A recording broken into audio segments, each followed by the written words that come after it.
welcome back to my channel. So this has been a bit of a mess. Hopefully you've all found me. Just give you a little bit of time if you haven't, just to join me.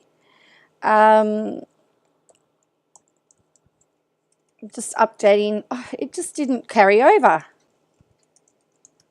So, you know, one of those days.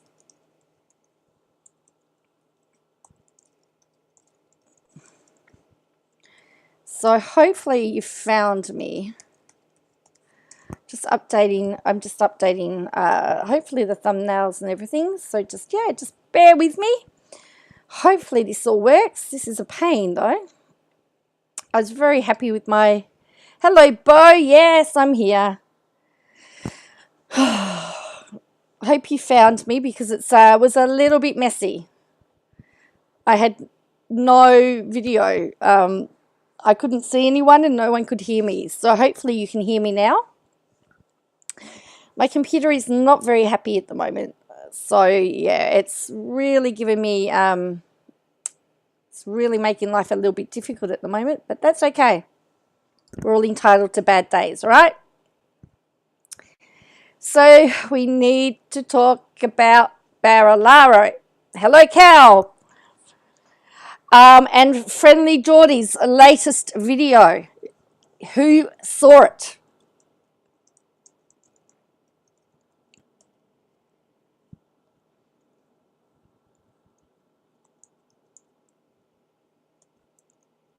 Thanks, Bo. I'm glad you can see and hear me now. Hopefully everyone else will find us. You saw it, Bo. What was your thoughts of it, Bo? Were you as amazed as I was? Hence why I put as the thumbnail, can Google ask for a refund? And he is trending on Twitter, and we'll go have a look through all the tweets because JS looks like he can go ham on bruz now at the lawsuit stuff is cleared. Yes, well, it looks like he can. I would also assume that he would have had his lawyers look over it. I mean, that would be an assumption that I've made. It may be an incorrect assumption, but I just think with all the stuff that's going on, and particularly that he is litigation happy, although he is now being sued by Jenny West, and who knows what's going to happen from that. And of course, this is all with the New South Wales election coming in 2 weeks' time. You're really going to have to keep an eye out on that. Now, the stream that failed, I'm actually going to delete. I'm not one to actually delete streams as a general rule, but I'm deleting this one because I figure that there's nothing on it really. And this is just a repeat stream. So this is just doing it again. So as I said, I was quite shocked by it. Just when you think that you've seen it all. And I think the other thing that's really shocking is that mainstream media have not picked up this story. They've not picked up anything of this. They picked up the story that ICAC was no longer investigating Barilaro, but they've not done anything about any of these other cases, you know. So mainstream media has a lot to answer for, and it was really interesting because the commissioner of the robo-debt actually thanked social media for reporting on robo-debt because the mainstream media would not touch robo-debt with a 5-foot pole unless a politician was there and they would give it coverage. But for all intents and purposes, for the average person, there was no coverage at all. So it was really quite bizarre. So yeah, so let's have, I'm just fascinated by it all. And what else is there? What else is there? How can ICAC say there's no evidence of fraud? But we'll have a look and see what the Twitter public thinks. We also need to look at Hillsong because Andrew, independent MP, Lower House MP, Andrew Wilkie, has actually accused Hillsong Church of huge financial fraud, and he's done that under parliamentary privilege, and we know that anything said under parliamentary privilege you technically can't get sued for because it's under parliamentary privilege. So we want to talk about that, and we want to talk about, you know, Katie Joy's lawsuit, but how I did share that the 7M people, or the ex-employees of 7M that Robert Shin had sued, have put in a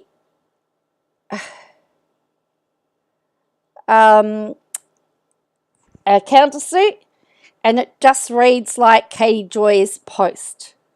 So I had to go see if I missed one. No, you can have it. Yeah, you can have it all is the last one. Yep, that is it. Fascinating in a good way. Well, you know what, Bo? Because you live overseas, it's probably fascinating. Because I live in the state of Victoria, it's somewhat fascinating. But for the people of New South Wales, particularly in electorates that have missed out on money because Barilaro was giving it to his mates, probably, you know, isn't fascinating. They're probably filled with rage. I think Rufus lives in that lovely state of New South Wales, the one that has it all. And we might indulge in going through Friendly Geordie's video. Look, he hasn't struck me yet. I don't think he would strike me because he wants it out there and he wants everybody to talk about. So I'd be very surprised. But we'll look at his video.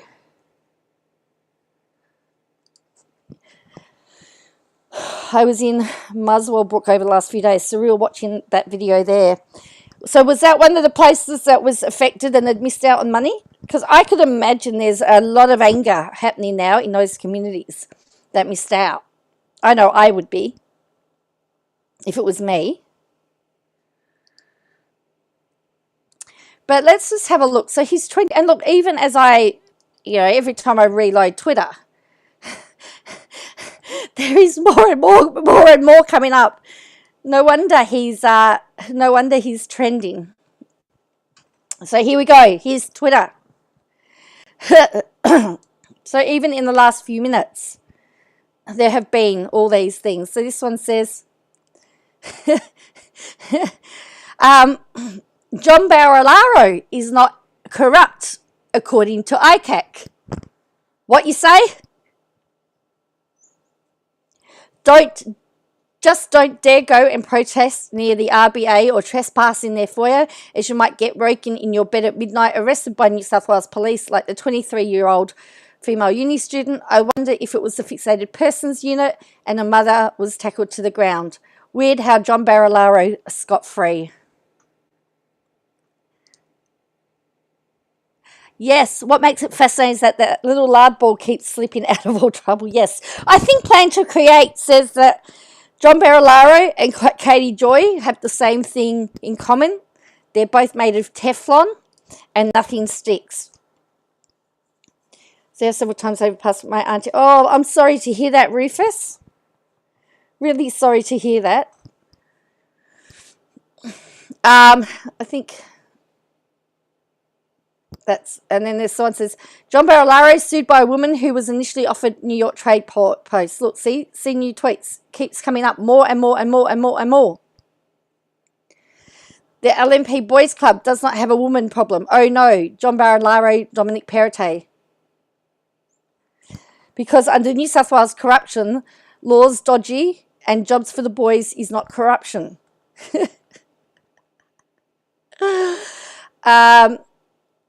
Has launched legal action. More New South Wales Labor Greens media hatred exposed as ICAC clears Stuart Ayres and John Barilaro of any corruption. Now it's time to end the nonsense about Gladys too. The LNP in New South Wales are not corrupt like the Labor hacks who still have people in jail from their last government. True should hear John Barilaro bragging about it on Friendly Geordie's YouTube video. So this is a month out from New South Wales election. The state coalition government is facing accusations of pork barrelling over a bushfire grants program. Hello, short order cook.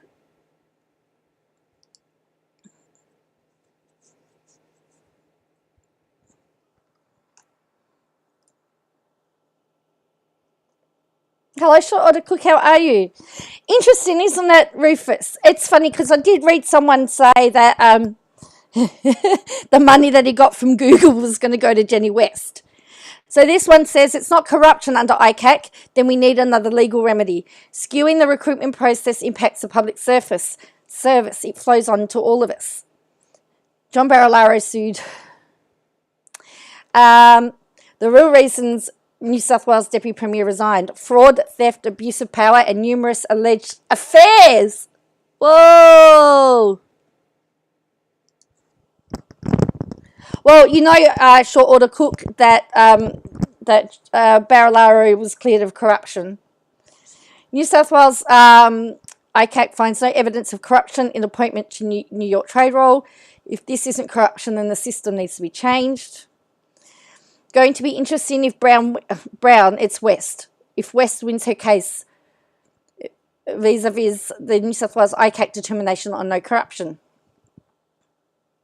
John Barilaro, Stuart Ayres, sued by a senior public servant. Yes, ICAC said that New York trade post short order cook did not have anything to do with corruption. But Jenny West is suing Barilaro, Stuart Ayres, Amy Brown and the New South Wales government for breach of a few things, but essentially of not doing their job properly. So it says, so how convenient is it for the New South Wales LNP ICAC report on Gladys Berejiklian can't be released until after the election, and John Barilaro has been found as pure as the driven snow, despite not being able to appear before a Senate committee because of mental health issues. There's another one. Vote Greens to keep them honest.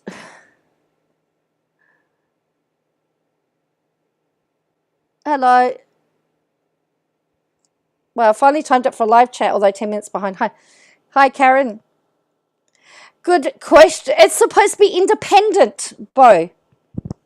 It's supposed to be independent. It's not supposed to have anything to do with politics. John Barilaro, New South Wales ICAC finds no evidence of corruption in appointment to New York trade role. What do you have to do to act corruptly, breach public trust, or exercise official functions dishonestly? I think one of the things was breaching trust. That says it's amazing how many Libs, Nats, MPs, and senators have broken marriages in the last 9 years. It's like downhill slide in standards also included their marriages. Barnaby Joyce, David Littleproud, John Barilaro, Matt Canavan, Christian Porter, Alan Tudge. I don't know about Canavan and I don't know about Littleproud, but definitely Barnaby, Barilaro, Christian Porter, Alan Tudge. Well, that is true, and that's why everyone's saying it looks like ICAC needs to be doing. It says, impossible choice question. John Barilaro or New South Wales ICAC? Who do you trust more? So this was the one that started it. John Barilaro is not corrupt according to ICAC. Transparency International defines corruption as abuse of entrusted power for private gain. ICAC has turned itself into a joke. The investigation did not identify any evidence of corrupt conduct, the Commission said in a statement. As a result, the Commission has discontinued its investigation.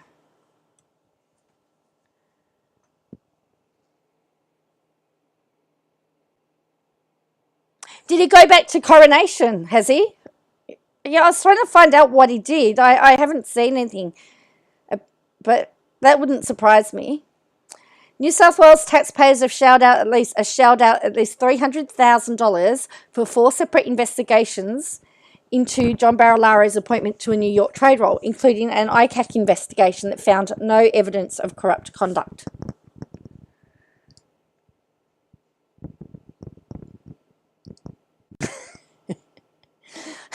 This is insane. This happened in the 80s. ICAC promised to clean up their act. Well, ha ha ha. It's a joke.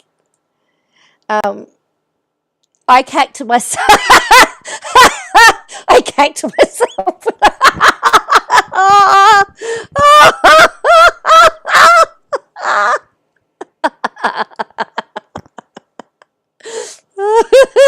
Maybe you could get a job with, yeah. So this one says, John Barilaro says under oath he would have disclosed all personal intimate relationships. Remember, he lied under oath at ICAC. Hopefully you can hear this. Over your time. Hopefully you can hear this. The mention that I believe is of concern was that the Spiritual and Mr. McGuire were in a relationship.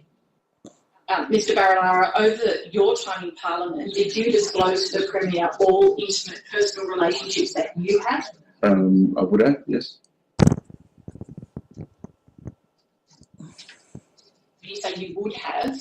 Did you do so? Well, I suppose on applicant interest forms, we've got to disclose assets or income or connections to trusts that include family members like my wife or my kids or other family members. Those disclosures are done. Wasn't he separated then? Wasn't he separated at that stage? And see, ICAC hasn't done that because he was also accused of perjury regarding his ICAC investigation. And this was his affair partner at the time as well. And the Senate's committee didn't actually get to investigate how she got her job in the same department. John Barilaro is finally trending just in time for the New South Wales election. Dom is cured meat, just like Port Barilaro. John can't threaten to jump off a balcony or claim racism to silence his critics because the evidence keeps piling up. John Barilaro. Mike Baird, appointed magistrate former prosecutor Susan Horan, decided that John Barilaro was suffering from mental health issues when he attacked a cameraman. What could he have been suffering from if he was behind this arson attack?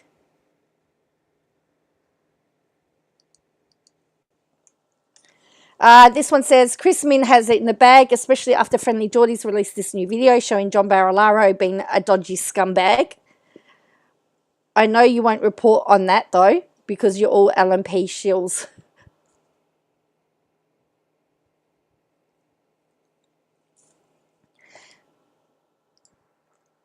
So, I don't know if you've seen the Friendly Geordies video, but it's quite damning.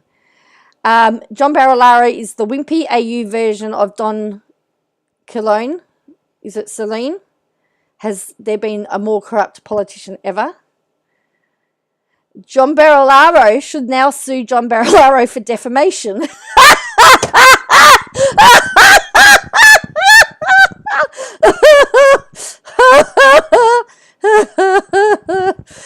Criminally, they'll probably get away with it, but as John Barilaro is finding offshore order cook. John Barilaro finding civil courts won't be so kind and will torment them for decades. John had a win against Google and Jordan Shanks, but that may come back to bite him with his own words. So he's trending. Australia's top investigative journalist. There are a few challenges, but none prepared to dig as deeply as the Friendly Geordies team, deep enough to raise the ire of John Barilaro and his police squad. So there's a lot here. So as you can see, he is trending for numerous reasons. But the biggest reason at the moment, and this is an interesting one, and yet our national broadcaster won't address the elephant in the room. Here we have the former Deputy Premier, John Barilaro, literally caught on tape bragging about pork barrelling, yet not a peep from the ABC. On International Women's Day, the New South Wales ICAC says nothing wrong in replacing well-qualified public servant Jennifer West with retiring politician John Barilaro. To a $500,000 trade posting in New York and making her redundant. Shame on you, ICAC. Bombshell recording exposes former Deputy Premier John Barilaro's pork barrelling. And of course, the Auditor General finds New South Wales Labor seats were denied bushfire grants from who? Barilaro.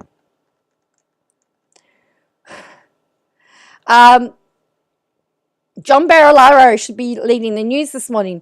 The Conservative media isn't going to report on this. So Twitter, do your stuff and let's get Friendly Geordies trending. The video is the dynamite to blow up the New South Wales election. It says Barilaro dodges another bullet, but will his affair catch up with him? This is literally all I was thinking of the entire time I was listening to the secret recording of John Barilaro, or Port Barilaro, as he calls himself.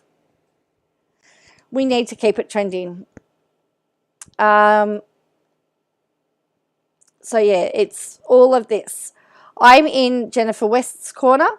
So this is the news report. This is Channel 9 from the Corruption Watchdog. That's right, Pete. ICAC has revealed that it has secretly investigated John Barilaro's controversial appointment to a plum US trade role in a probe which canvassed the actions of not only the former Deputy Premier but also former Minister Stuart Ayres and a senior bureaucrat.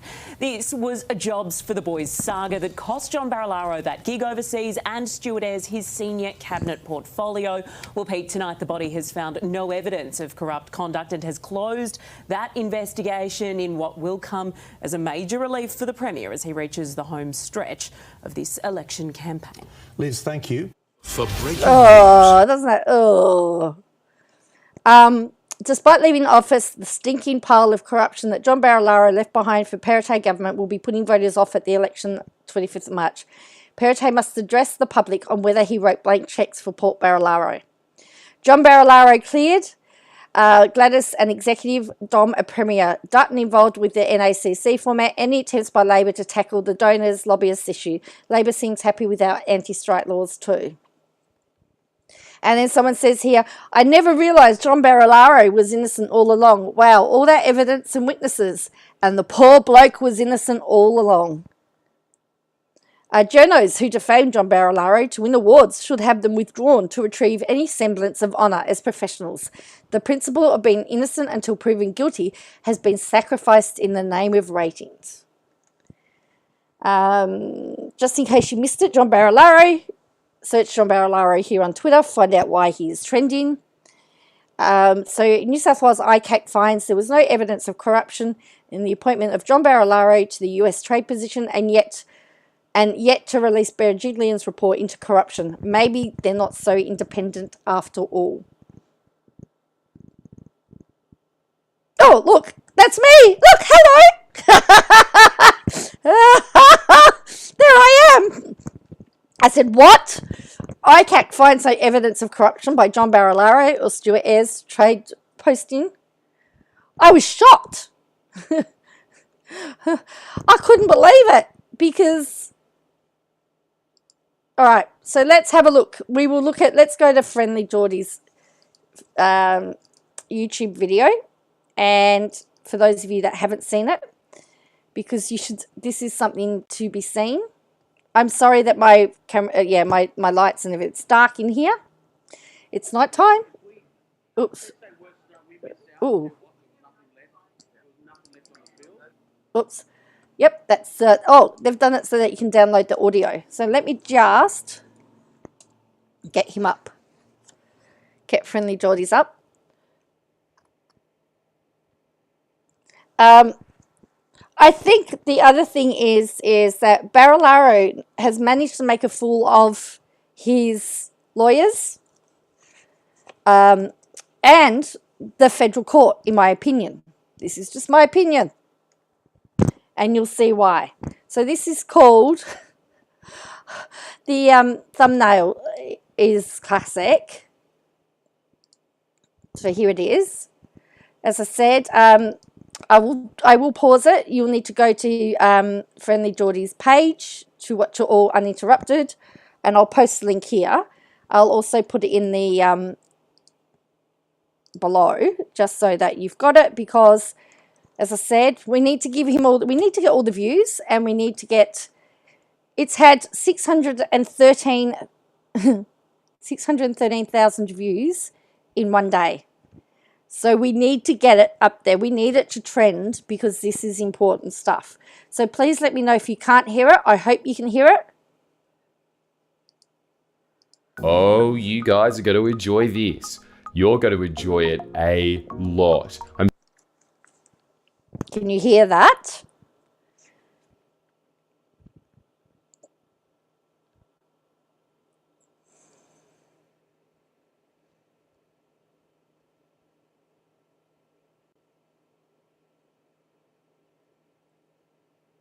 I subbed to him and his sub was taken off. Wow.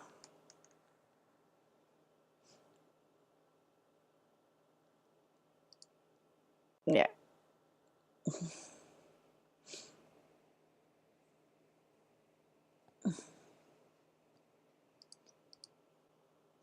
So just let me know if you can hear it.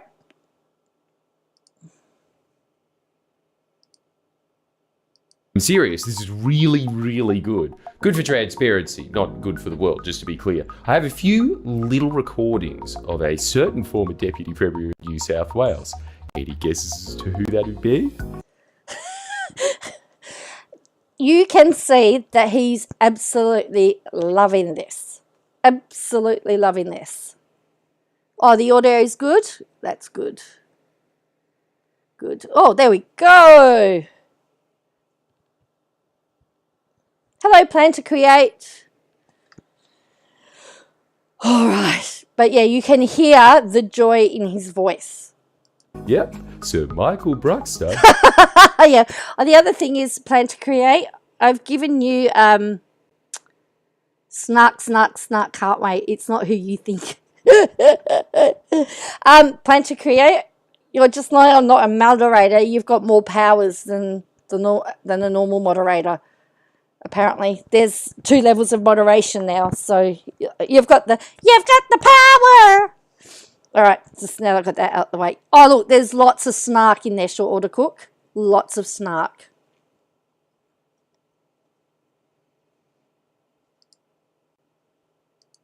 Deputy Premier from the 1930s. Now let me just pull out this wax cylinder to get it going. In about 90 years, you should wait for the intro of this specific Geordie's video released on the 10th of March 2023. Geordie's has another recording of a different Deputy Premier he wants to show you. You're really going to enjoy it. Yes, it's the fat greaseball himself, Mr. John Barilaro.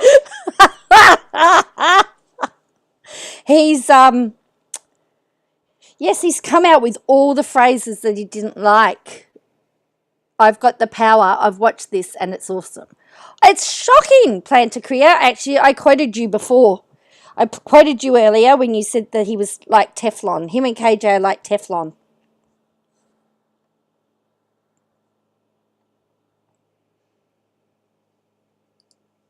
Oh, Sir Michael, greaseball. I didn't expect such hateful language against my people from you. Sorry, Geordies, I didn't realise... Did you hear? I didn't hear exact hateful language about my people. Remember, one of the arguments that Jordan was used was that he's actually immigrant. You know, his background has an immigrant background as well. So have a listen to that. It was very clever. I didn't expect such hateful language against my people from you. Sorry, Geordies, I didn't realise the world got so fucking woke. Your words, Sir Michael, not mine. Hang on, I thought you were a wax cylinder recording. Nope, I'm just a bit. Padding a Geordie's video that's about... So yes, he said, against my people. Against my people, which I thought was a very interesting, very, very clever. Very clever, very clever. Your words, Sir Michael, not mine. Hang on, I thought you were a wax cylinder recording. Nope, I'm just a bit. Padding a Geordie's video that's about to play a bombshell recording set to shake up the imminent state election. Yeah, so the actual recording I have is of John Barilaro, but before I play it, let me just give you some of everyone's least favourite thing, context. Pork barreling is the practice of diverting taxpayer money to projects or initiatives designed specifically to win electorates that are key to winning elections, and in effect, withholding money from just as important initiatives that do not benefit you electorally. It is. So that's what pork barreling is. So, you know, we all know... We know that Gladys Berejiklian said that it wasn't corrupt, and it's interesting that ICAC has said it could be corrupt, could be perceived to be corrupt. Is a massive problem with the Liberal and National parties, spending billions of dollars of taxpayer money on projects that don't stack up and depriving desperate and deserving regions of funding. Scandal after scandal, pretty much anywhere it was possible, pork barreling was happening. The New South Wales Independent Commission Against Corruption recently found that it could constitute a form of corruption. I did a whole video examining the question of, is pork barreling corrupt? But if you don't want to watch it, I'll sum it up right now. So, doesn't sound corrupt at all. No, it doesn't sound corrupt at all, does it? Yes, it is. ICAC says so. Former Deputy Premier John Barilaro had a reputation for pork barreling, eye-watering amounts of taxpayer funds in his efforts to win elections, even going as far as to pork barrel bushfire recovery grant. And this has been done by the... Did he get his new road? I don't know. We need to find out whether he has or not. I don't know whether he got his new road. Can't tell you that.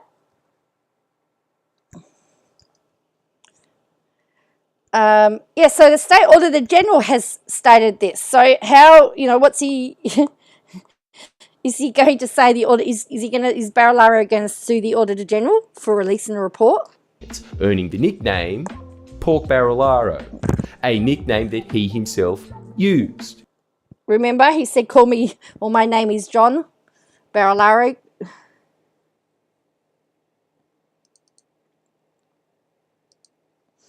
All right, you'll have to let us know, Reefers.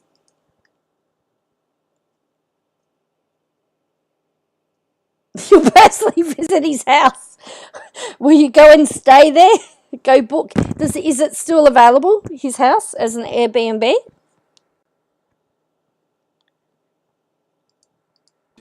In his defamation lawsuit against me, that was actually one of the things that I was sued by him for saying. I said that John calling himself Pork Barilaro was akin to him wearing his corruption as a badge of honour.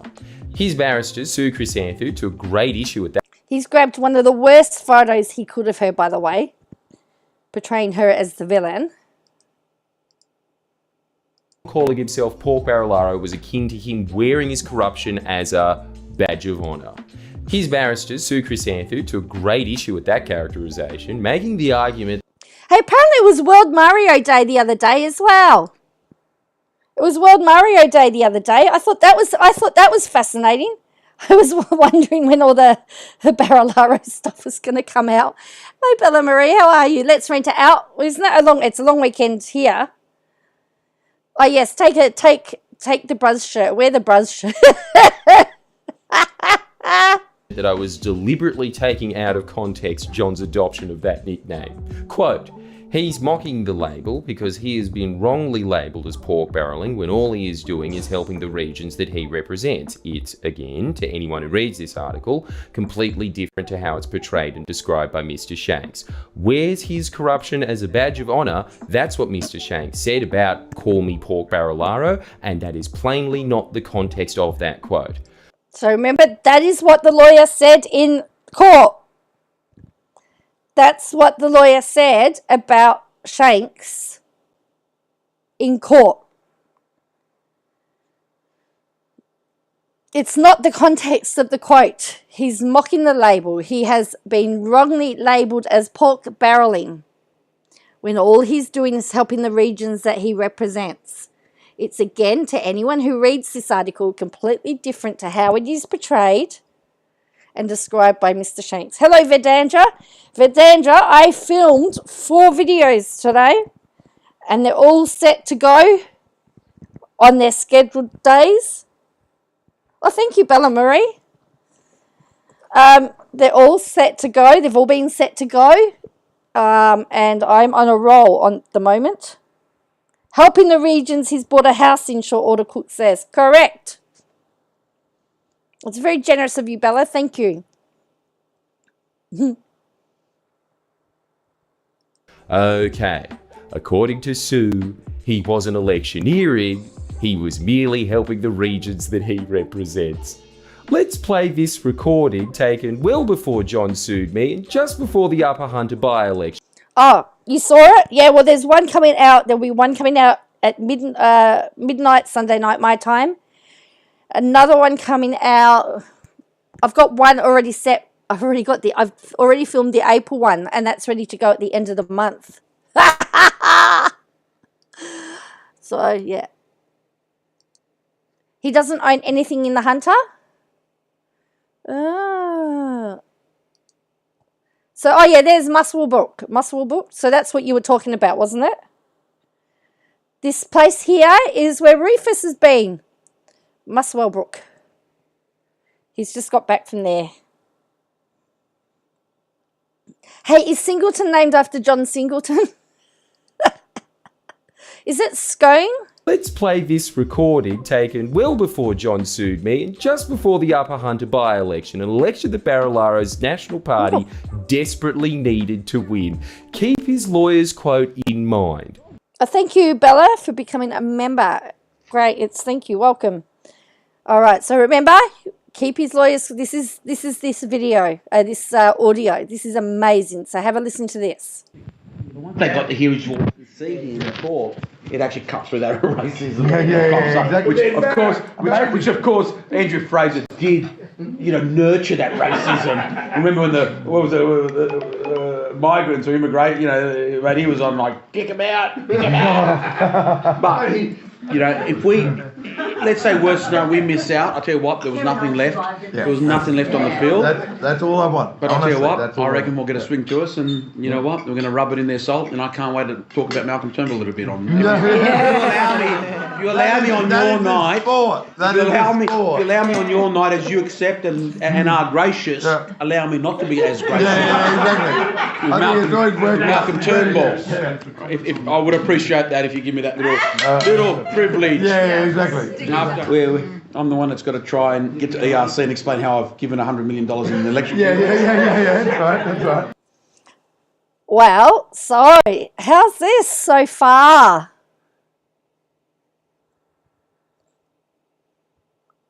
So now he's got to try and explain how he spent all the money to the Expenditure Review Committee. And that's just ticking over. There's still 5 days to go. Anything can happen. Anything can happen now. George put in that Singleton needs a new fire station, so I think we'll be funding that this week. Not only did you win, bypass, tell him you won. Yeah. If you didn't win, tell him we don't have to pay him. Yeah. Well, Gladys did that somewhere, didn't she? Orange.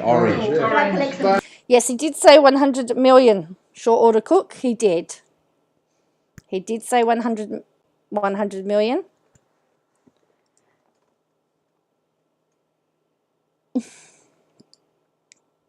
He did say 100 million. He did. They backfired. Yeah. Not only is Singleton getting bypass, he's getting one with tunnels. Yeah, that's right, Coffs Harbour. Yeah, I remember that. I just went out and said, we're announcing the additional, we're going to do tunnels, not the, what was it called, the open. Open cut. And that would add, that's $500 million to the tab. And I kept we're doing tunnels. I decided sending a check. You know why I didn't mind that? Because the state only had to come up with 20%. The others is the feds.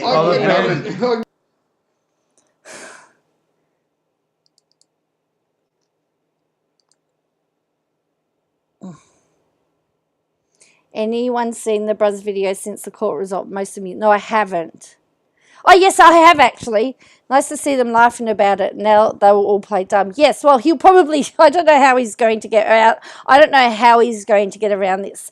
And if you notice, Friendly Geordies, he's now got 985,000 subscribers.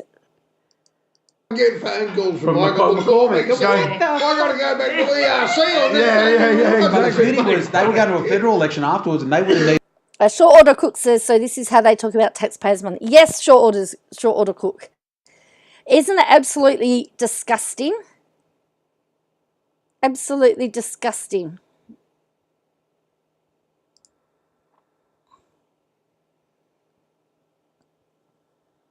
Like it's a big joke.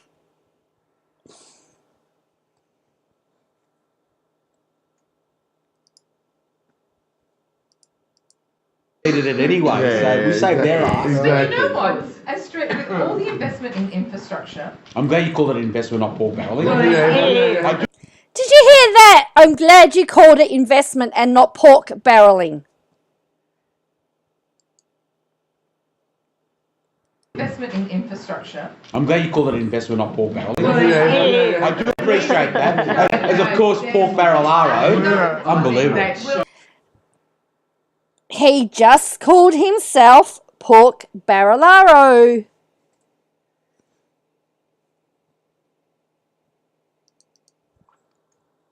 Well, I know that he's got a big following out of the US now. Actually, Vedandra says politicians are really the same in every country. I know, but you never ever think that, you never ever want to think that your country is like this. I'm glad that you engineers I went ahead, and then it was like, okay, we're going to fund 25 million. Siobhan, can you fund $25 million? And pull tools off us going, look at Siobhan, isn't that his girl?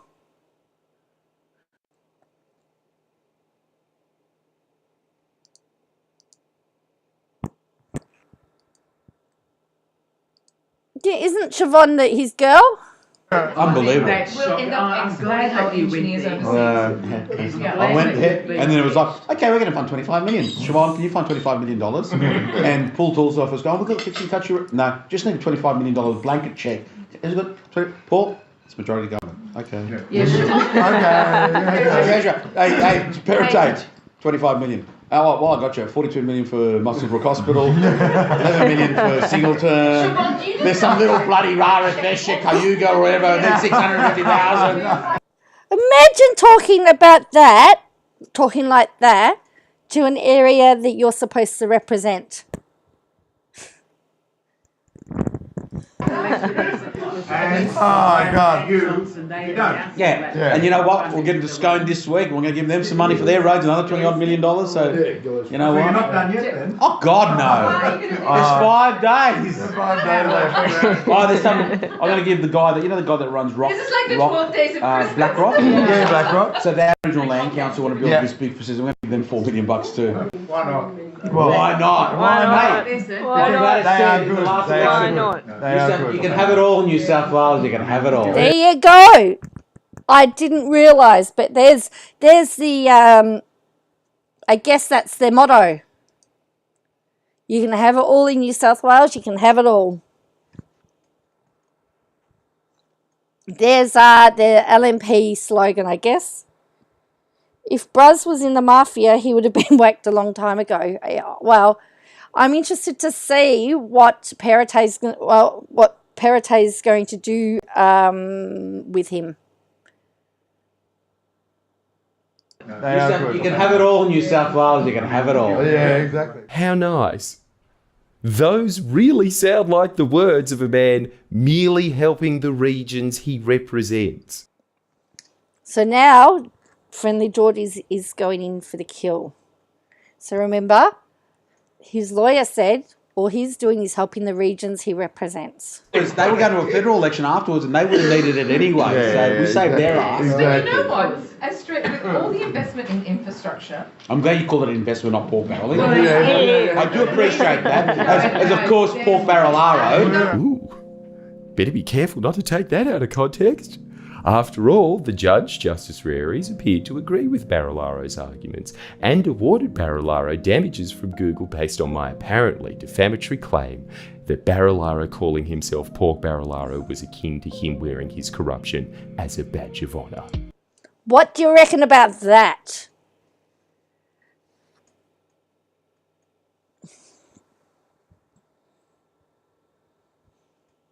Well, the thing is, Rufus, Peretay, it says Rufus says, Parrot will do nothing. Bruz is no longer a public servant. But they're still dealing with the fallout from when he was a public servant. Surely Perrottet would want to show everybody that his hands are clean, that he's got a clean government.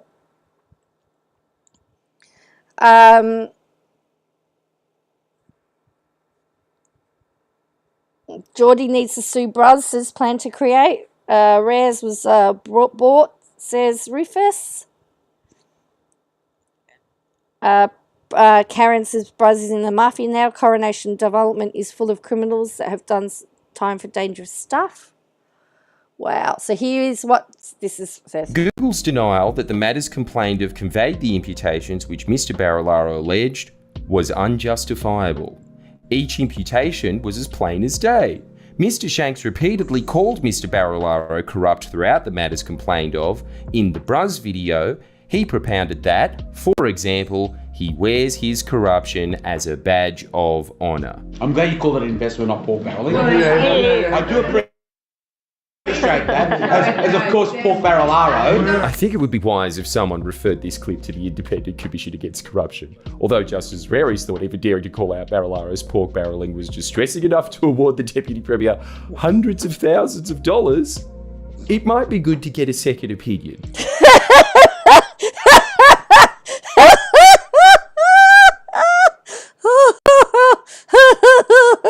It might be good to get a second opinion. Although Justice Rares thought even daring to call out Barilaro's pork barreling was distressing enough to award the Deputy Premier hundreds of thousands of dollars, it might be good to get a second opinion. Pretty amazing to me that you could win a defamation suit over someone calling you out for pork barreling and at the same time boast about pork barreling and then deny you were boasting in the lawsuit. I guess you can have it all in New South Wales. You can have it all. You can have it all in New South Wales. You can have it all. Yeah, exactly. There you go. We've got fixing touch your... No, just need a $25 million blanket check. Has it got... Paul? It's majority government. Okay. Yes. Hey, Perrottet, 25 million. Oh, well, I got you. 42 million for Musselbrook Hospital, 11 million for Singleton. There's some little bloody rare Vesha, Cayuga, or whatever, then 650,000. So there you go. That is the damning, in my opinion, damning. So if you had been Barilaro's counsel and you had been representing him, how would you be feeling right at this moment? Would you be feeling a little bit ripped off?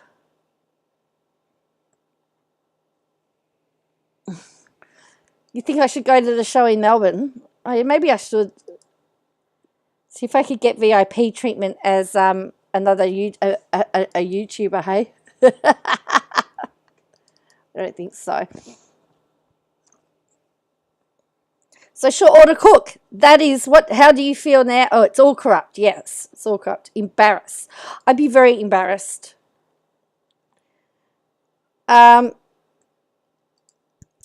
It's definitely embarrassing. I'd be feeling well paid. Most lawyers, no offense, Joanne, only care about the money. Thank you, Bella Marie. It's actually a massage chair. My chair's a massage chair. I can plug it in to USB. You'd meet up with me, Rufus, would you? I haven't decided yet. I'll think about it.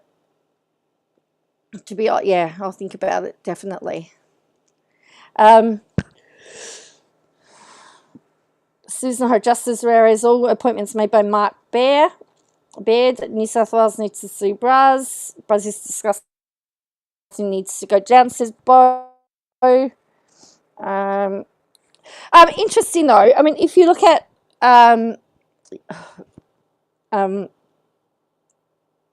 it makes the justice, it makes a mockery of Justice Rares. It makes a mockery of the court system. Oh yeah, well I've got Vedandra. I've got it off at the moment. I'm trying to give it all as much time as I can to heal. So I'm trying to use it as much as I can because it's my mouse hand, and I just need to be little bit careful of it. But yeah, it's still all nice, and I'll strap it tomorrow. So I usually strap it when I go out the house, but if I'm home, I do as much as I can and then strap it when it gets a bit sore. So so going from one extreme of corruption, so now we're talking about political corruption, now we're talking about financial fraud. And again, this is an allegation. This is all allegations. There's been no, it's allegation. But under the guise of parliamentary privilege, independent MP Andrew Wilkie has accused Hillsong of financial fraud. So there has now started an investigation from the Australian Charities Watchdog, okay, who are now going to be investigating it. So we know that Hillsong has been in the scandal for, well, there's been all sorts of things, lots of allegations around Hillsong. It used to be called Hills Christian Life Centre back in the day. It used to be called Hills Christian Life Centre, and then Hillsong was actually the music arm of it, but now it's just all incorporated with Hillsong. But it says Hillsong has been investigated by the Charities Watchdog, which has the power to strip it of its tax-free status after it was accused of financial fraud in federal parliament. So independent MP Andrew Wilkie has accused Hillsong of financial fraud. So this is the clip.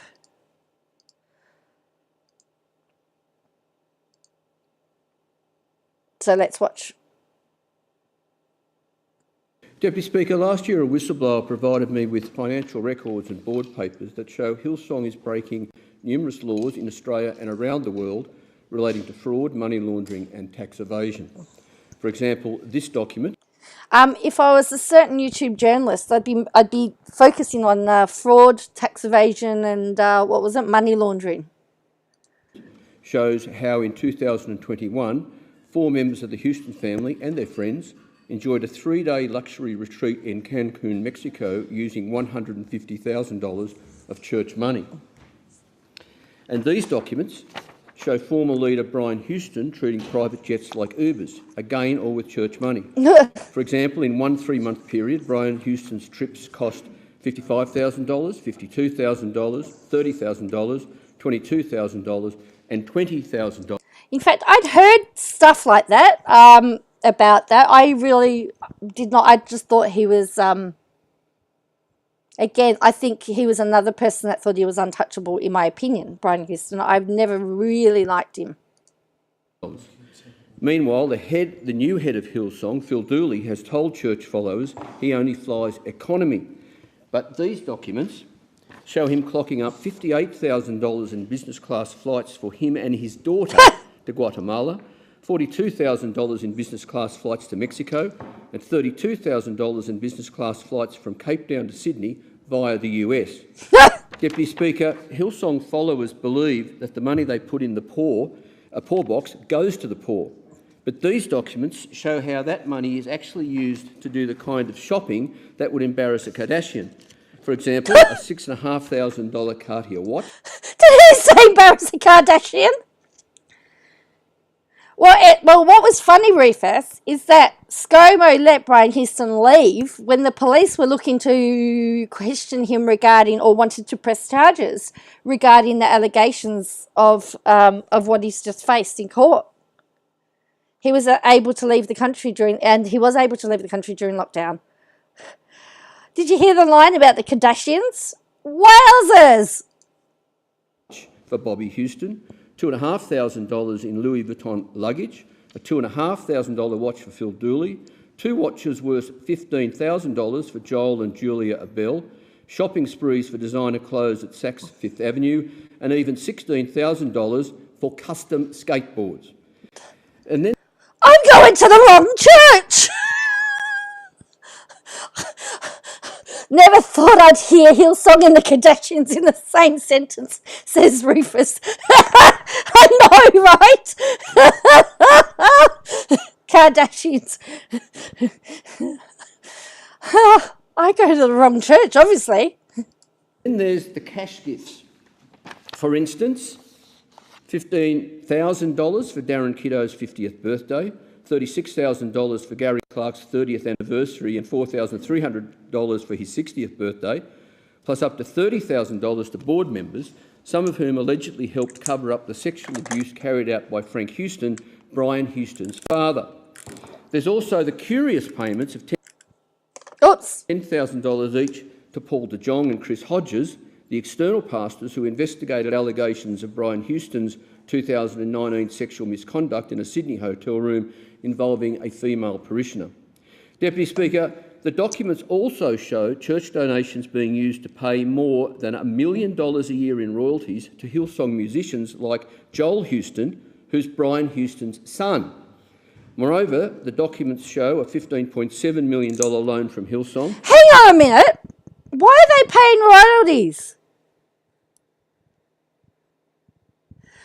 Vidandra says, Short Order Cook says, sounds like Australia Post Saga, how many watches do you need? The poor box is a skip bin in the car park. And Vidandra says, come clean, Joe.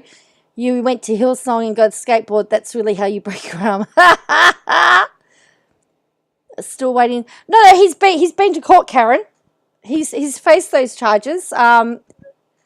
There hasn't been a verdict yet, I believe. They're waiting for the verdict to come out. Bobby Houston was asking for prayer. Well, that's right. That's what I'm saying, Rufus. Hillsong they copyright all their music. Anyone that plays their music pays royalties to Hillsong. So Hillsong has to. So why is the church? Where's the money going from the albums then?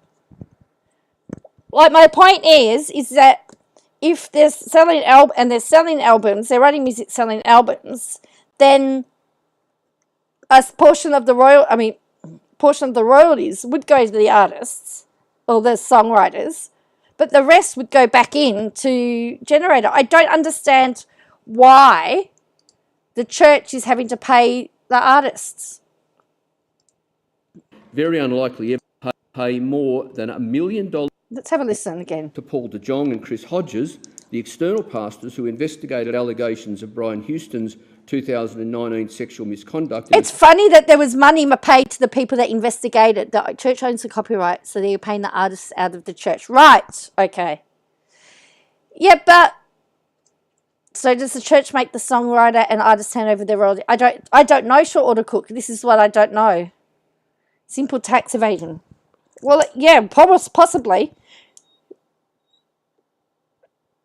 I don't know. This is my question. But then, in a lot of cases, there are pastors that write books. They don't take so there are some pastors who write books. They keep the profits they make from the books. They don't take anything from the church.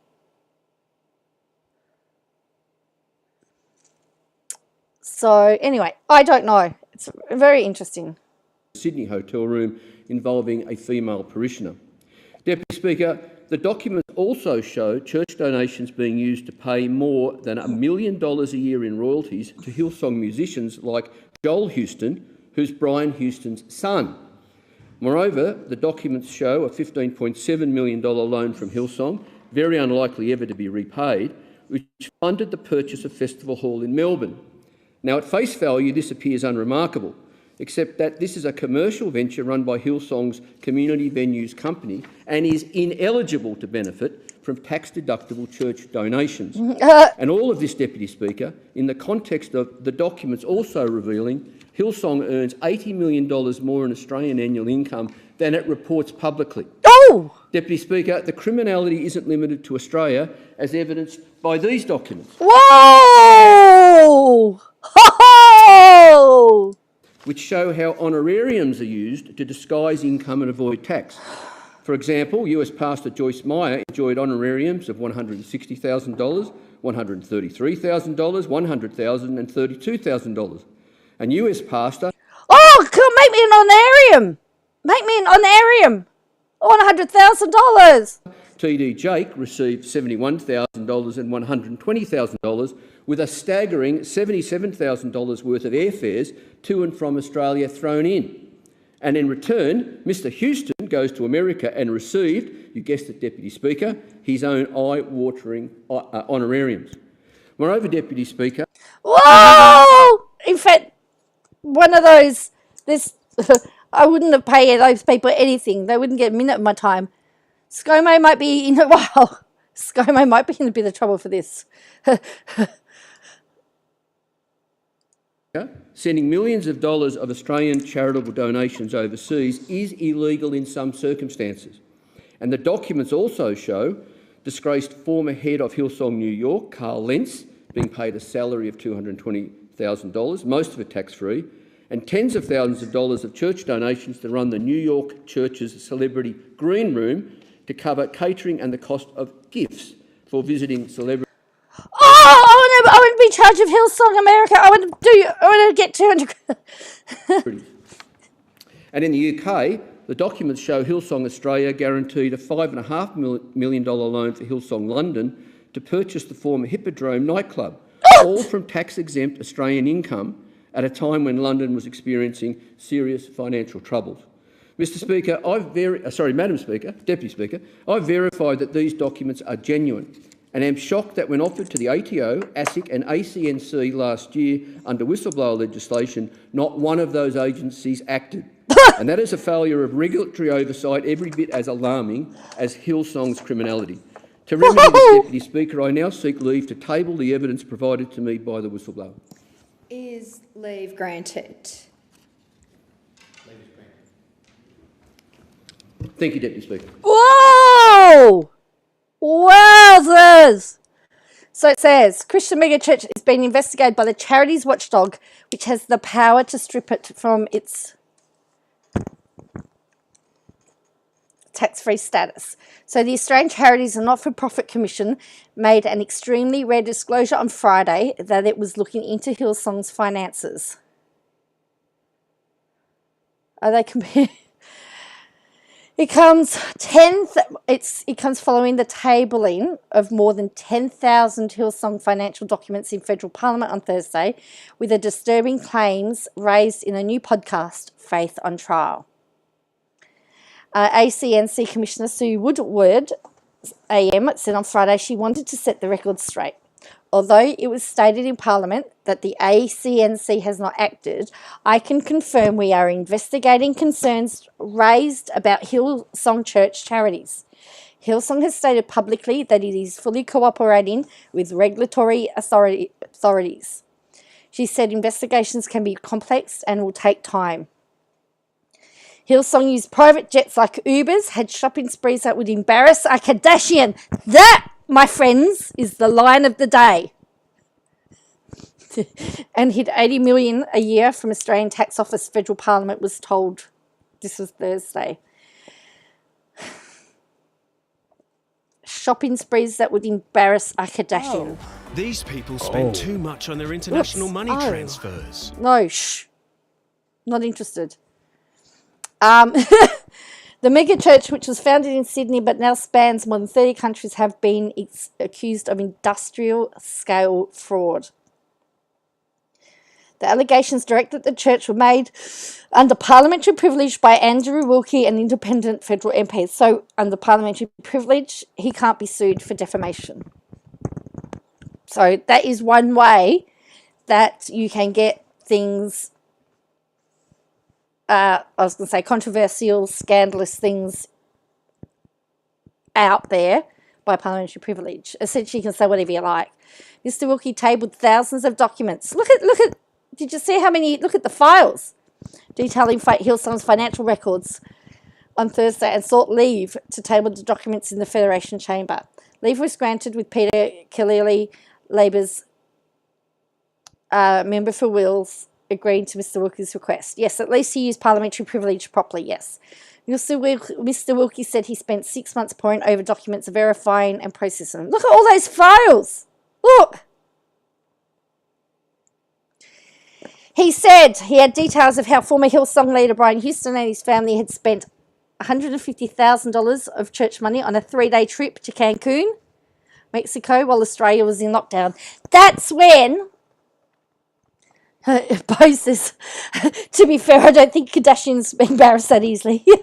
Bo has a point, says Rufus. Karen says, wonder how much ScoMo was paid after giving them 43 mil of taxpayers' money.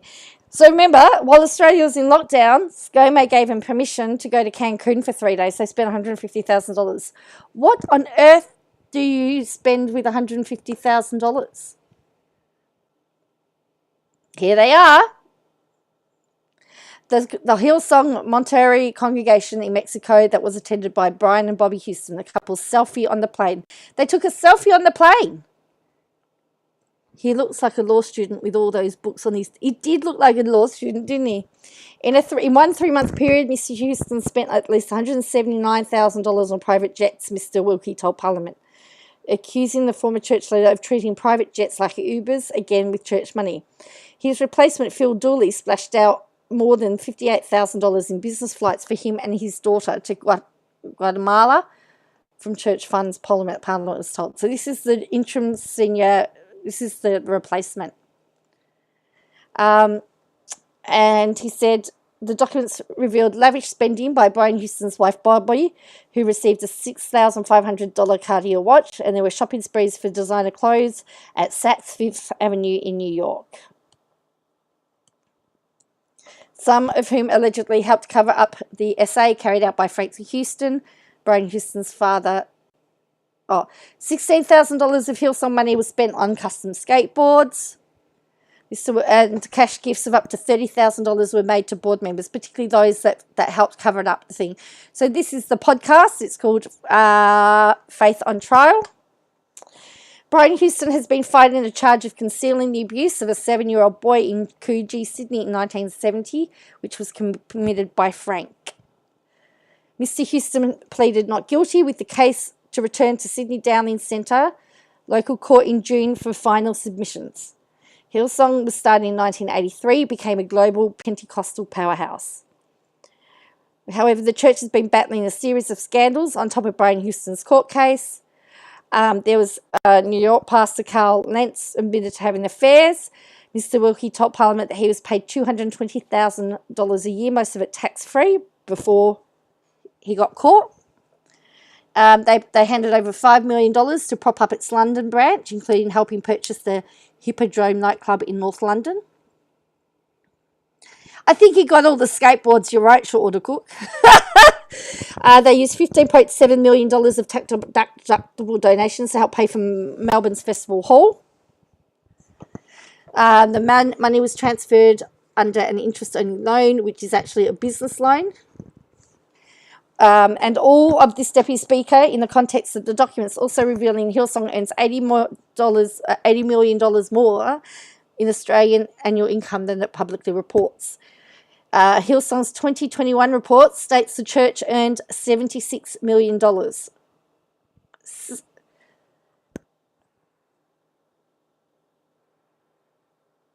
So add 80 onto that. Whoa! Mr. Wilkie told Parliament that the Australian Tax Office, the Australian Securities Investment Commission and the Australian Charities Not-for-Profit Commission had been sent the documents he was presenting. He's shocked that when offered those documents, not one of the agencies acted. Hillsong said in the statement, Hillsong Church has been open and transparent with our congregation about governance failures over the past 12 months. We have engaged independent professional assistance to overhaul our governance and accountability procedures. Hillsong is a different church now than what we were 12 months ago. We are under new pastoral and board leadership. We are working hard to set a course for the future that ensures our structures are accountable, transparent, and honouring to God. Anything less has the potential to hinder our primary focus, which is to be a community of believers focused on the life-saving power of Jesus, driven to bring hope to the world around us. So, I know, Short Order Cook, they bought a nightclub. I know. So I'm getting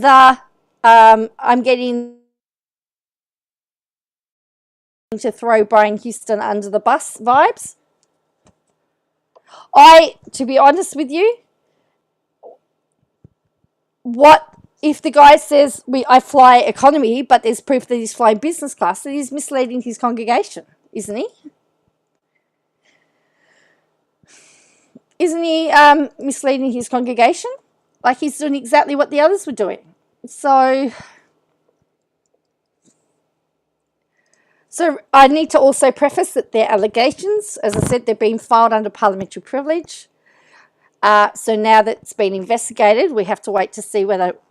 I mean, hey, if you had ICAC do it, they would tell you that it wasn't... that they would tell you that it wasn't... that it was all okay.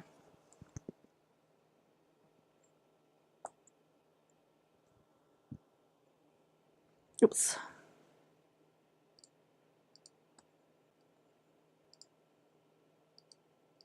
Oops, I've just lost you all. Hang on. Where are you all? Hello, where are you? Where are you? My stupid computer. I bet he didn't tell the congregation was broken. Pretty sure they're known in American circles as the cocaine Christians. No tax law was broken though. Well, that's what they'll say.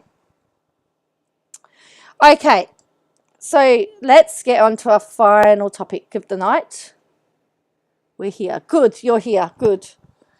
I know I'm getting in the dark. Woohoo! Right, Katie Joy. Let's get on to Katie Joy. Just briefly.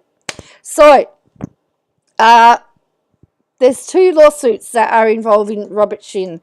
So, Robert Shin sued some ex-dancers for defamation. And so they've filed a countersuit. Now, in my opinion, their countersuit reads identically to Katie Joy's post, in my opinion. It's like they've read it and they said, we will take that. So let me read you what she wrote here. Now, she's reveling in this. She is loving this, in my opinion. Now, remember, she's still being sued. Now, also, people are saying that she actually hasn't renewed, and I've seen the proof, that the Without a Crystal Ball LLC has not been renewed. It expired in December. And I'm trying to work out why that would be. Is that how she's trying to put distance between her and Without a Crystal Ball? That sounds really stupid. And I would have thought that the LLC or the company would actually have more protections than individually. But look, who knows? But this says, I'm wondering how much influence KJ had on encouraging to consider. Well, so remember, Robert, this is a countersuit. So Robert Shin had sued them. They're now filed a countersuit.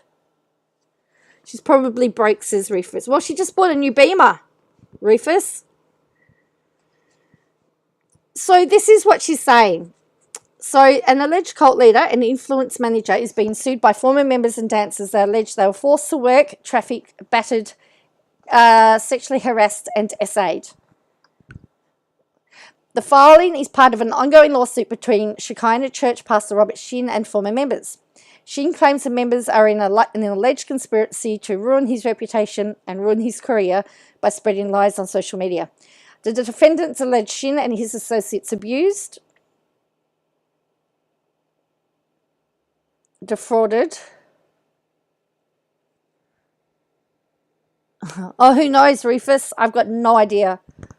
Trafficked, battered them while they were members of the church and business. Three well-known dancers, Aubrey Fisher, Kylie Douglas, and Kevin Concrete Davis, joined the lawsuit along with videographer and content creator Kaylee Gray, who were managed by Shin and his associates from 21 to 22. Robert Shin has repeatedly denied allegations of SA. He's been accused of misconduct in a lawsuit in 2011 and a labour wage claim in 2014. Now, I believe that both of those were dismissed, I believe. This lawsuit alleges individuals were first to work, often left unpaid, provided no pay stubs, and dealt with gender violence, sexual harassment, sexual battery while under the management of churches' control. Concrete. Yes! Robert Shin says the group is lying and trying to ruin him. The group says they've been abused and assaulted by Shin. Now, here's where this filing supports WOACB's years-long investigation into the church and treatment of members by church leaders. Shin is framing all the sexual conduct as consensual and denies any assault occurred while admitting he was their spiritual leader, boss and manager. Stay tuned for more. So I shared this. But see, if you actually have a look at what these here, it says fraud, human trafficking, aiding and abetting, human trafficking, forced labour, breach of fiduciary duty, aiding 2 a.m. and someone's car is going off outside my bedroom. Wow. So she is really enjoying it. She's reveling in it. So this is cross-complainants. So yeah. Failure to provide accurate itemised wage statements, breach of contract, unjust enrichment. Now, I remember that concrete guy, he actually said to Katie Joy when she was reporting once, why are you lying? Why do you keep lying? So I don't know. Look, I don't know what's going on. But for her to revel in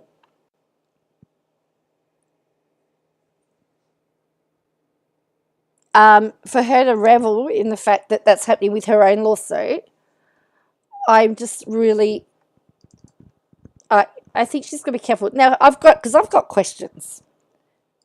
I'm wondering whether the dancers are her sources, or whether she's their source. So I can't help, I've got this feeling that they're both interconnected somehow, and I can't work out how. So, and before I just finish on Katie Joy, I just want to, good thing you went live. Rumours the lawsuit is Netflix back. Well, interesting. I've not heard of those rumours. That wouldn't surprise me, but remember, Netflix is supposed to be doing a story. But the thing is, as we saw, for example, there are many jokes I could make about concrete, but as we saw with this big, Meghan and Harry lawsuit, it was very much one-sided and very biased. And unless you're prepared to show both sides, then you can't call it a documentary. And the stuff that's been shown in court, if she gets them to countersue, they back up KJ's claim, which is being dealt with first. There's something not quite right about this. KJ shouldn't count her BMWs before they hatch. That's my thing, short order cook. I'd like to say I smell a rat, but the thing is, I can't put my finger on it. I just can't. Yeah, I can't tell you exactly, but there's something not quite right about it all, and particularly the human trafficking claims, like, seriously. And then other people said, well, other people have been reporting it, but we know that KJ likes to sell stories to places like The Sun. How do we know that she hasn't sold the stories onto all the outlets? I just don't know. I mean, look at the way that she's carrying on about some of this other stuff at the moment. Collusion, that's the word, short order cook, collusion.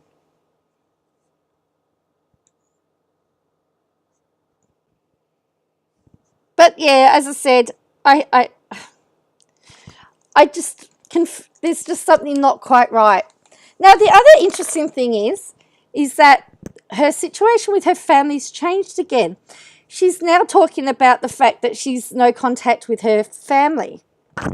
But just recently she said her mum had dementia and she spent some time with her, and she talked about, in another article, she talked about her dad being this really great guy. But this is her latest post. Somebody who was a victim had said that the way that she dealt with her abuse was to forgive her abuser.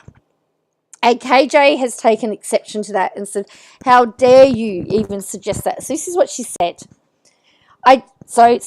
redacted, just emailed me this email. She said that victims of abuse need to forgive their abusers. They need to work to learn how to prevent further abuse. Redacted. How about we teach abusers not to abuse? A child under no circumstances can change their living situation and prevent abuse. I was a child that was spanked and hit until I fell asleep from exhaustion and pain. The reason for getting spanked? Because I couldn't sleep because of untreated anxiety, insomnia, and fear of the dark. Is there any wonder I was afraid of the dark? When I would seek help and cry to my parents, my father would tear into room like a rageful maniac. I'd run to my bed and hide under my Raggedy Ann and Andy blanket and shake in fear.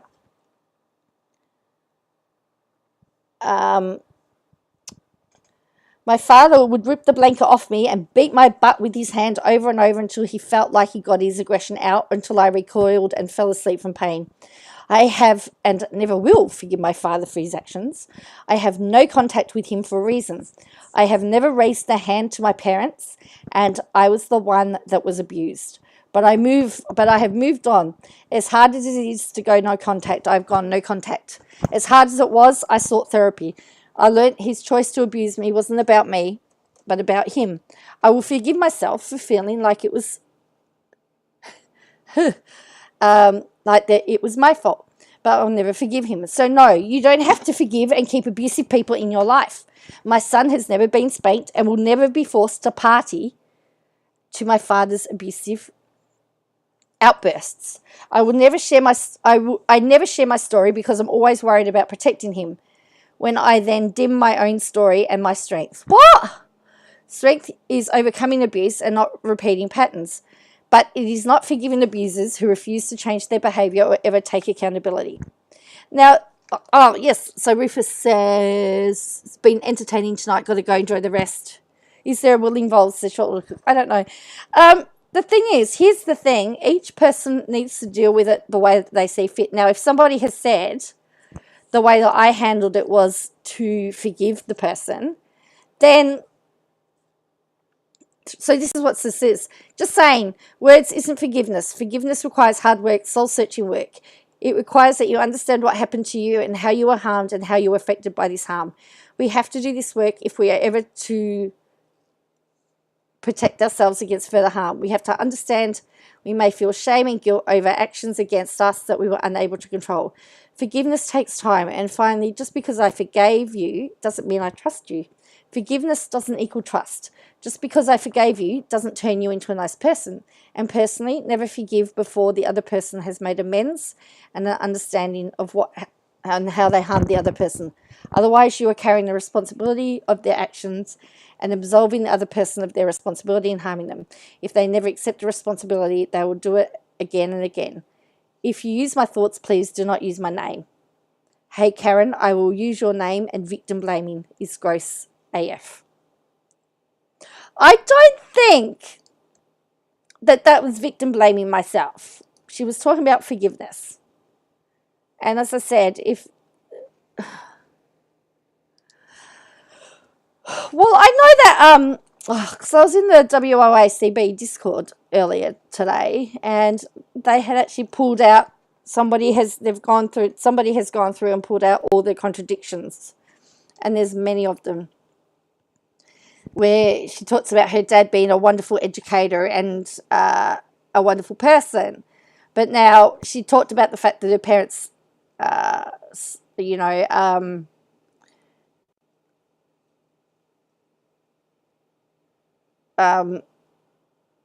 would discipline her, and she didn't like it with a spanking. But she's never... This is the first time I've heard that. But yeah, just recently she said that her mother wasn't well and she was spending time with her mother. But she talked about her parents. She said that it was her grandparents that were the abusive. Her grandmother was abusive. So, I don't know. Does anyone know what's going on? Can anyone explain it to me?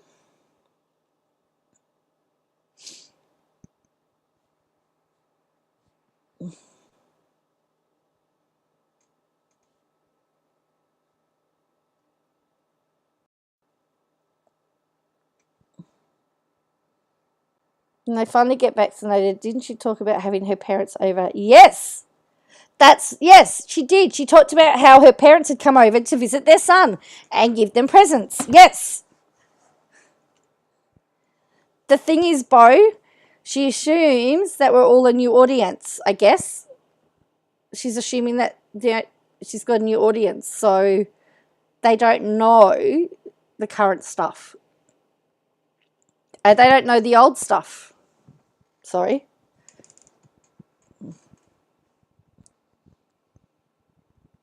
But yes, I'm sure that if we all talked about what we knew about Katie Joy's family, we'd always come up with a contradiction because we've all seen different stories over it all. So now she's got no contact with her abusive father, and don't forget he was an educator that showed her strength and resilience. So what is it? And her biggest supporter and defender. I don't know, Bella Marie. So just to show you, here is the LLC evidence. Oh, wait on, see if I can get back to it. It expired. So someone's gone to. So I don't know if anyone can explain why you wouldn't renew your business registration. What that would be for? I'd be very, very interested. Oh, this isn't working again for me.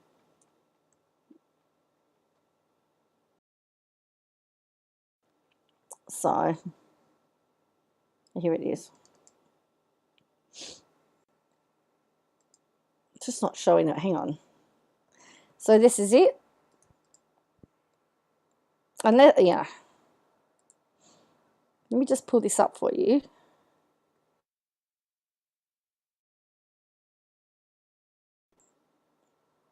So I hope you can see that. So it says Limited Liability Company, Minnesota.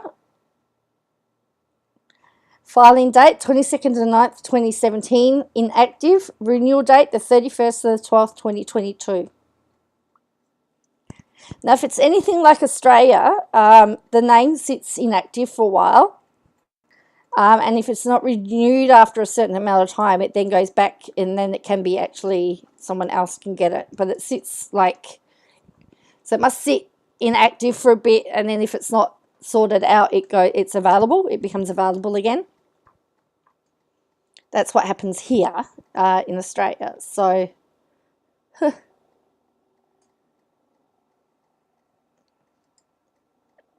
right. So just to finish up, we'll go right back to the start and finish up with something from Baralara. So somebody has I wonder how much of it is somebody else should grab it. Yeah, I don't know how much it is, and I don't know whether you have to be a Minnesota resident to be able to do it.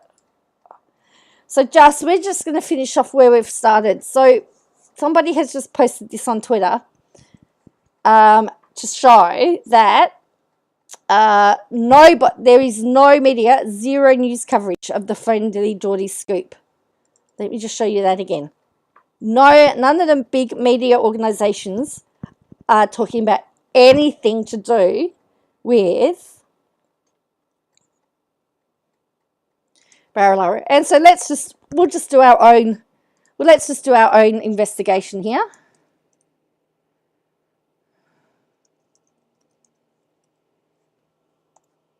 All right. Let's just have a look to see whether we can find it.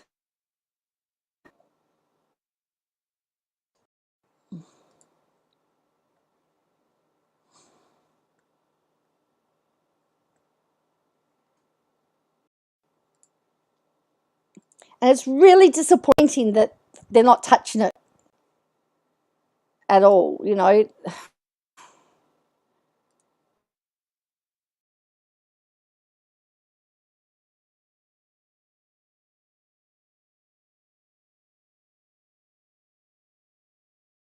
By Senior Public Auditor General finds New South Wales Labor seats denied bushfire grants. ICAC finds no evidence of corruption.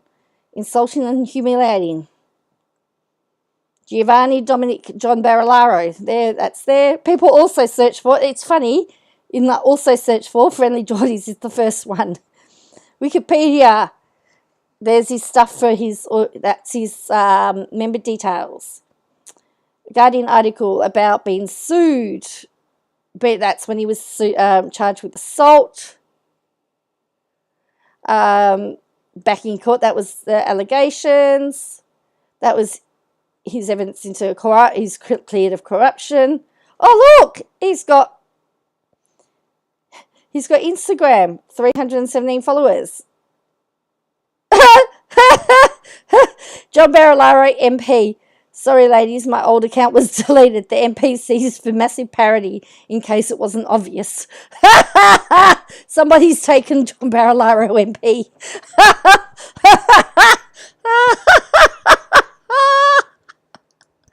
Oh, dear. Massive parody. Uni's going. Yeah, very busy. I'm very busy at the moment. Hence why I'm so all over the place with streams. All over the place with streams at the moment. So, yeah. Massive parody. Please direct legal threats to the account business email. Barilaro, massiveparodymedia.com.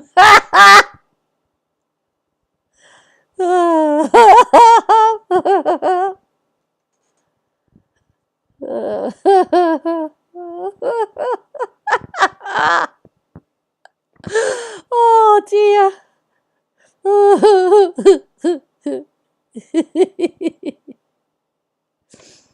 Hillsong.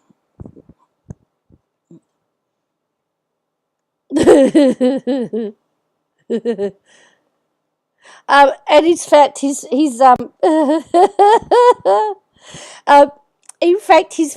retweeted Friendly Geordie's video.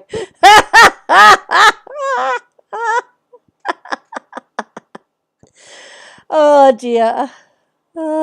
He's also retweeted about that one. Oh dear me.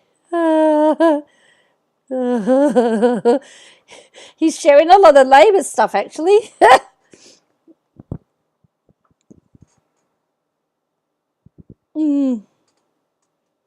So there you go. That's the parody account, John Barilaro MP. I have to say, it's pretty funny. Sorry, I just love this. Sorry, ladies, my old account was deleted. The MP stands for massive parody.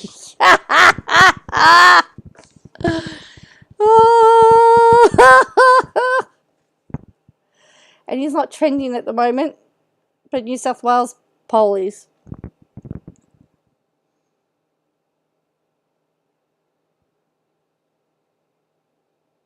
Oh, yes, that's right.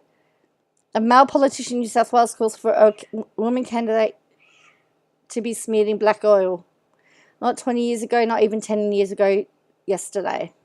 Matt Keane says till candidate shirt should be smeared in black oil. Yeah.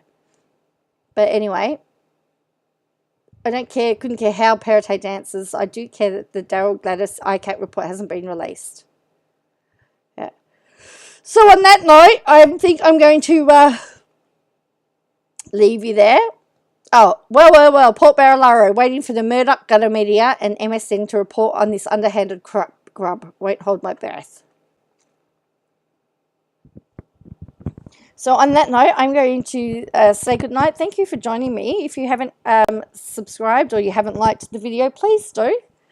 It does help my channel. Yeah, so it's really appreciated. Thank you for all your support. Thank you for the super chat, new members, new subscribers. Anyway, I appreciate you all. Thank you all for being here for the last hour and a half. Wow, it was a long one. I'll catch you again next time.